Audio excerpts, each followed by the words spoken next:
নমস্কার। বিশ্বকবি রবীন্দ্রনাথ ঠাকুরের লেখা লুকোচুরি। আমি যদি দুষ্টুমি করে চাঁপার গাছে চাঁপা হয়ে ফুটি, ভোরের বেলা মাগো ডালের পরে কচি পাতায় করে লুটোপুটি, তবে তুমি আমার কাছে হারো।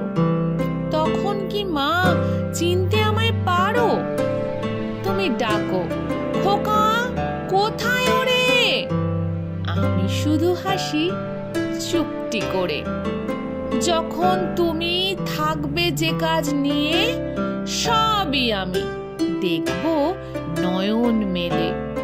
স্নানটি করে চাপার তলা দিয়ে আসবে তুমি পিঠেতে চুল ফেলে। এখান দিয়ে পুজোর ঘরে যাবে, দূরের থেকে ফুলের গন্ধ পাবে। তখন তুমি বুঝতে পারবে না সে তোমার খোকার গায়ের গন্ধ আসে।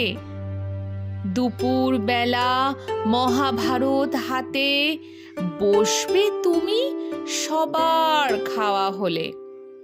গাছের ছায়া ঘরের জানালাতে পড়বে এসে তোমার পিঠে কোলে। আমি আমার ছোট্ট ছায়াখানি দোলাবো তোর বইয়ের পরে আনি। তখন তুমি বুঝতে পারবে না সে তোমার চোখে খোকার ছায়া ভাসে।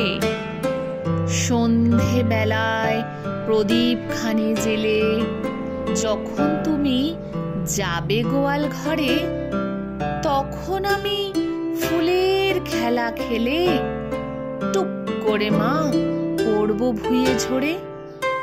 আবার আমি তোমার খোকা হব, গল্প বলো তোমায় গিয়ে কব। তুমি বলবে দুষ্টু ছিলি কোথা? আমি বলবো না সে কথা।